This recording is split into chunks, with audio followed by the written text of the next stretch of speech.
Sobat Umitra, selamat datang di podcast Umitra Fakultas Komputer Prodi Sistem Informasi. Bersama saya Rena Mitayola dari Fakultas Komputer Prodi Sistem Informasi, semester 3. Oke, podcast kali ini mengangkat tema tentang alumni bercerita mahasiswa bersiap. Dalam sebuah ruangan, berbagai kisah nyata alumni tentang perjalanan kuliah, tentang dunia kerja dan strategi agar mahasiswa siap menghadapi masa depan di bidang teknologi. Oke, dan hari ini kita sudah kedatangan alumni inspiratif dari Fakultas Komputer. Langsung saja kita sapa narasumber kita hari ini. Silakan Kak, perkenalkan diri, jurusan, dan tahun kelulusan dari Fakultas Komputer Universitas Mitra Indonesia. Oke, perkenalkan nama saya Devris. Nama lengkapnya Devris Dwi Februaris dari Prodi Sistem Informasi, tahun kelulusannya 2023. Oke, untuk posisi saat ini apa sih kesibukan Kakak dan Kakak bekerja di bidang apa? Alhamdulillah, sekarang kerjanya ada di bidang pendidikan juga. Saya seorang guru yang ngajar di sebuah SMK di wilayah Natar, SMK Swanipa 1 Natar. Selain mengajar, saya juga punya kesibukan di luar untuk memiliki sebuah usaha di bidang dokumentasi, terutama ada di bagian booth, foto booth. Jadi itu yang bisa menjadi peluang juga ya pada akhirnya ke di bidang teknologi juga. Kalau boleh spill sedikit, nama usahanya itu Infinity Booth. Untuk kesan awal kuliah Kakak, apa yang paling Kakak ingat pertama kali kuliah dari Fakultas Komputer ini? Yang paling diingat pertama kali itu ngeliat kampusnya pinggir jalan, aksesnya enak. Dan bisa dibilang juga ini kan dari rumah, kebetulan rumah di sini di Raja Basa juga. Dan ngeliat kampusnya megah gitu ya, gede. Dan ada beberapa prodi-prodi juga yang bisa menjadi pilihan nanti. Ya poinnya ada di pusat kota, Bandar Lampung, pinggir jalan. Dan untuk tantangan Kakak saat kuliah, apa sih tantangan terbesar Kakak saat kuliah dulu? Nah ini nih, kalau untuk tantangan, alhamdulillahnya saya ini lulusan era COVID ya. Jadi pertama kali kuliah itu cuman kedapatan tatap muka 2 semester kalau nggak salah. Terus di semester ketiga itu mulai masuk pandemi COVID Indonesia, dan di Bandar Lampung pun sudah masuk. Jadi Indonesia pun membatasi akses untuk berkegiatan. Maka di era itu pun perkuliahan juga dibatasi, maka dilaksanakanlah yang namanya kuliah daring. Itu kalau bisa dibilang sih awalnya gimana ya kuliah kok daring gitu, pakai handphone, pakai Zoom. Tapi ketika yang terjadi dosen aktif, yang saya senang itu dosen aktif, jadinya bisa membuat suasana jadi lebih asik, lebih enak perkuliahan walaupun daring. Jadinya itu tetap berjalan dengan maksimal. Itu mungkin tantangan terbesar ketika di era saya mungkin ya kebanyakan gitu. Oke, Kakak kan kuliahnya waktu di masa pandemi nih. Nah, cara mengatasi tantangannya itu bagaimana sih, Kak? Cara mengatasinya itu kan kita nggak berkegiatan ya, jadinya jadi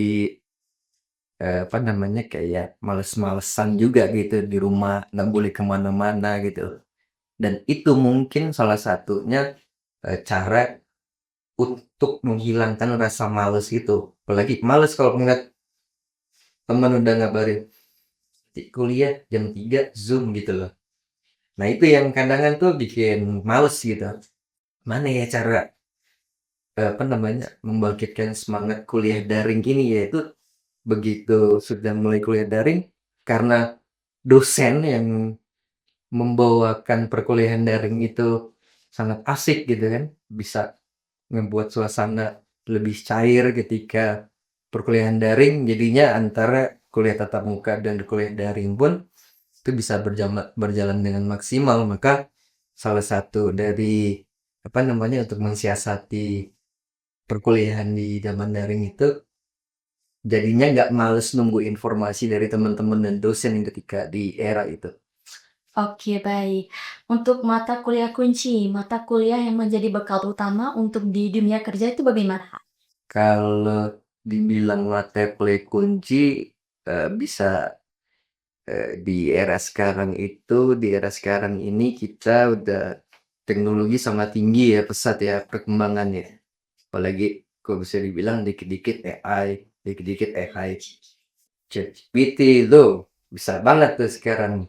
Bahkan, apa namanya, saya sebagai guru pun itu kadang merasa, nih lama-lama nanti peran guru bisa digantikan nih dengan AI. Nah, maka, sebagai mahasiswa yang sedang aktif sekarang ada di semester 3, itu kalau bisa dibilang kuliah kuncinya itu yang pertama untuk kita bisa, apa namanya, mengikuti perkembangan zaman yang harus dipelajari dan bisa dipelajari itu adalah pemrograman. Kenapa? Karena ya AI membutuhkan pemrograman gitu loh. Orang-orang yang ahli di dalam bidang pemrograman, algoritma, terus sistemnya seperti apa intinya. Nah, itu mungkin sistemnya bisa di sistem analisis, sistem basis data tuh kalau kita bicara tentang apa namanya mata kuliah kunci. Nah, itu yang nantinya bisa ngikutin perkembangan zaman untuk di era sekarang. Oke, transisi ke dunia kerja itu apa sih Kak perbedaan paling terasa antara dunia kuliah dan dunia kerja? Pul bisa dibilang terasa banget ya ketika kita di dunia kerja gitu apa-apa sendiri tuh. Apa-apa sendiri kita. Jadi kalau bisa dikomparasi dengan kita berada di dunia perkuliahan itu masih sering diomelin dosen, diingatkan dosen gitu kan, kita kan. Apalagi misalkan kamu, "Gimana ini tugas belum selesai, jadi besok udah deadline." Nah, kalau untuk di kerjaan kita nggak ada yang begitu. Jadi kita harus tanggung jawab masing-masing terhadap kerjaan kita jadinya kan. Nah, itu yang harus bisa mulai dibangun untuk mahasiswa-mahasiswa zaman sekarang. Jadinya ketika nanti dari dunia kuliah beradaptasi dengan dunia kerja itu perbandingannya ya lumayan jauh gitu. Oke, dan skill yang kurang disadari mahasiswa itu skill yang sering diremehkan mahasiswa, padahal itu paling penting di dunia kerja itu apa sih, Kak? Kalau berbicara tentang skill, itu bisa jadi urusan nomor 2 ya. Tapi yang paling penting itu yang pertama kesadaran diri dulu harus dibangun dia. Terhadap apa? Terhadap etika, itu. Karena kita percuma punya ilmu tinggi tapi adab nggak punya gitu kan. Karena adab itu lebih tinggi daripada ilmu. Terus yang kedua itu mungkin inisiatif kerja gitu loh. Di Kayak kamu juga sekarang ya harus butuh yang namanya inisiatif gitu. Kalau misalkan dikasih dosen suruh memecahkan masalah, ya bisa pecah itu karena apa?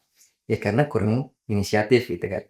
Nah, itulah yang harus menjadi bekal untuk mahasiswa zaman sekarang gitu tuh, gimana caranya nanti inisiatif itu ya bisa dibawa mereka ketika dunia kerja. Mungkin itu. Oke, untuk kesalahan awal karir, kesalahan yang sering Kakak lakukan waktu masih kuliah itu apa saja sih, Kak? Kalau ketika di era kuliah ya, Iya. kesalahan karirnya dulu sih rada males-malesan juga ya, kuliahnya ya.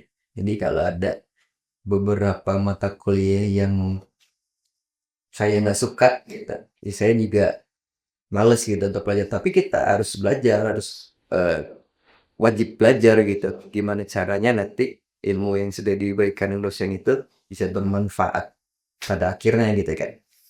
Nah, kalau misalkan itu nantinya mau dibawa ke dunia kerja, ya mungkin kita sebagai lulusannya nanti, lulusan sarjana gitu, punya ekspektasi yang tinggi terhadap fee yang bakal kita dapetin gitu kan.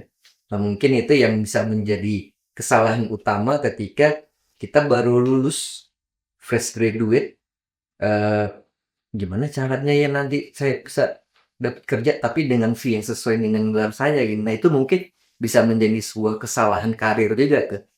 Makanya kan kita dari bawah dulu mencoba banyakin jam terbangnya dulu, dibanyakin pengalamannya dulu. Jadi nantinya ketika kita mencoba untuk mencari batu loncatan yang lain, misalkan dari perusahaan satu ke perusahaan dua udah percaya dengan kita bahwa kita udah punya jam terbang yang bagus, terus punya skill yang mumpuni gitu kan. Nah, mungkin itu. Oke, baik. Selanjutnya, hal yang harus disiapkan mahasiswa nih. Menurut Kakak, apa saja yang harus disiapkan mahasiswa setelah KDM?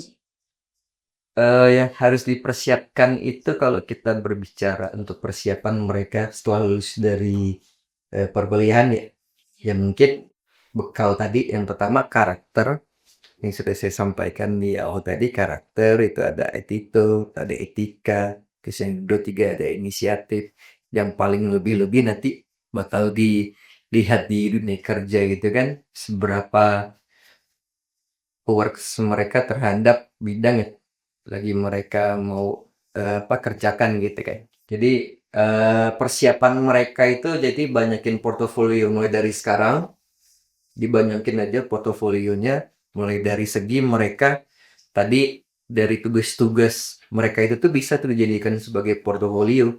Portofolio seperti apa?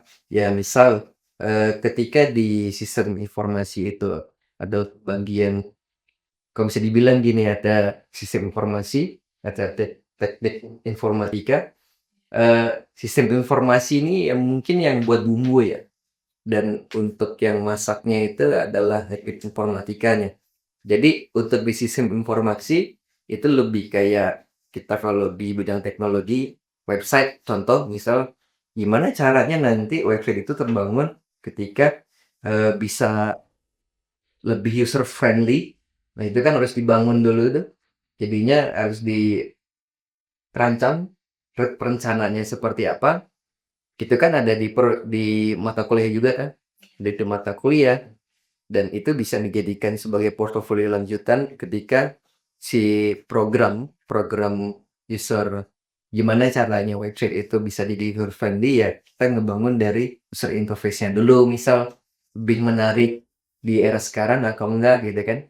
Nah, itu mungkin lebih lebih apa ya, lebih bisa dan relevan ya mungkin ya untuk di kedepannya nanti dijadikan sebagai portofolio untuk di mahasiswa. Oke, tadi kan hal yang harus disiapkan nih. Untuk semester ideal bagi mahasiswa itu dari semester kapan, Kak? Kalau semester ideal sih target ya mungkin ya, ada target itu ada di semester 4 mungkin. Kalau saya sih tipikalnya gini, masih era PKL, masih ada era PKL ini di PKL itu waktunya kita untuk apa ya, mengeksplorasi lah yang bisa dijadikan sebagai landasan dari pertanyaannya tadi. Mulai di DL itu semester berapa ya? Berarti terbilangnya di semester 4 gitu ya.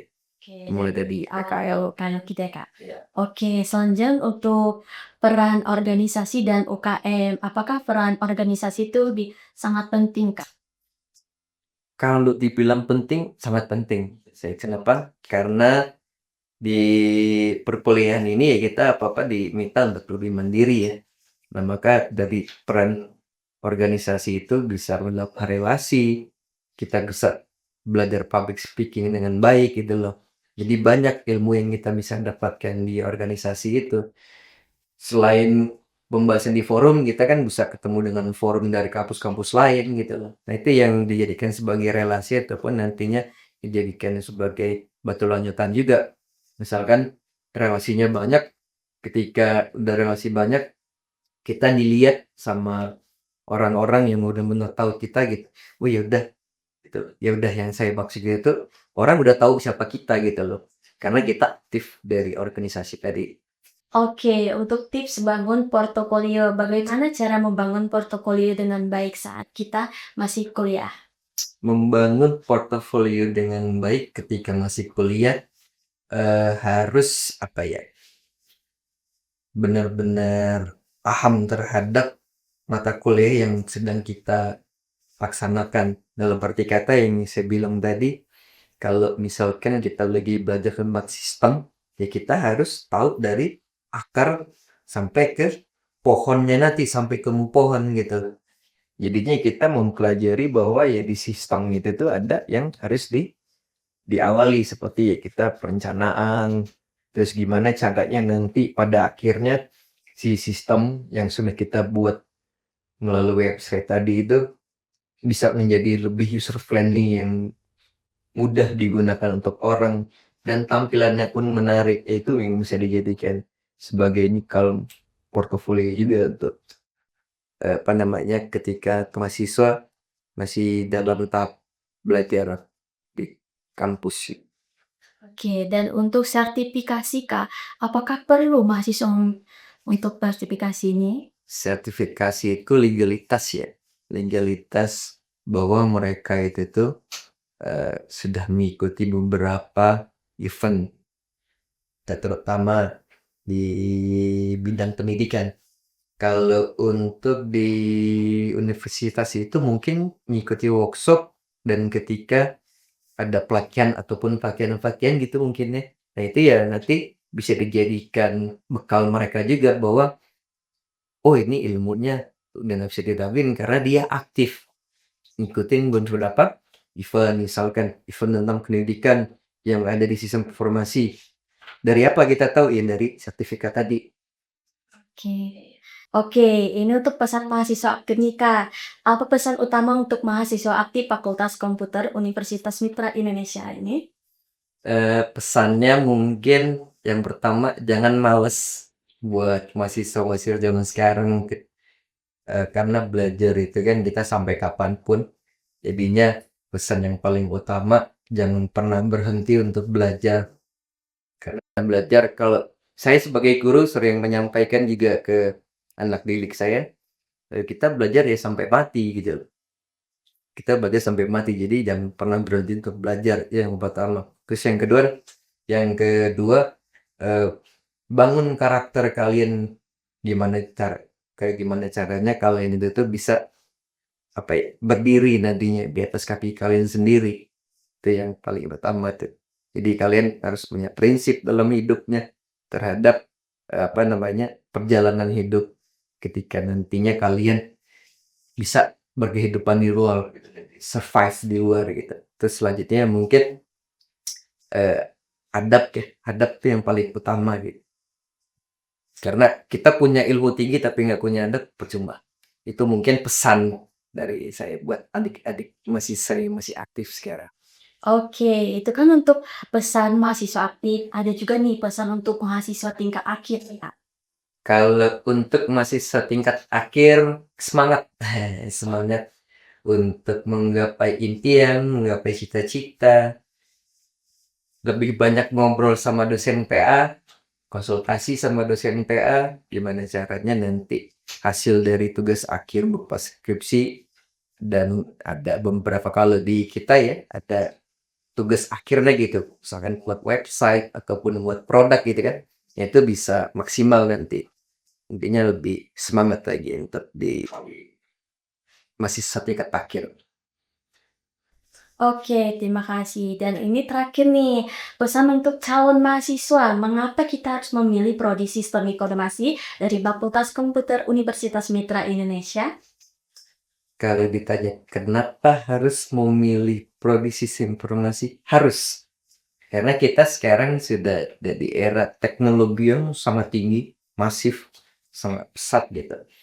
Harus melek teknologi anak zaman sekarang. Jadi kalau bisa kita dikit-dikit tadi yang sudah saya bilang ada AI, ada AI. Nah, gimana caranya kita bisa mengontrol itu? Makanya kita harus punya ilmunya. Biar kita nggak dikendalikan dengan teknologi juga, maka kita harus punya ilmunya. Karena nanti pada akhirnya kalau kita ngelihat perkembangan teknologi itu, peran manusia itu bakal digantikan dengan teknologi. Nah, itu yang harus lebih banyak dipelajari untuk anak-anak zaman sekarang. Apalagi anak-anak SMK yang eh, memilih jurusan TKC itu, nah itu nanti dilanjutkan ke komputer juga gitu. Yang ada di Umitra, keren gitu kan. Sistem informasi ada, terus ada teknik informatika. Itu harus apa namanya? Tahulah bahwa di era sekarang itu perkembangan teknologi itu semakin maju.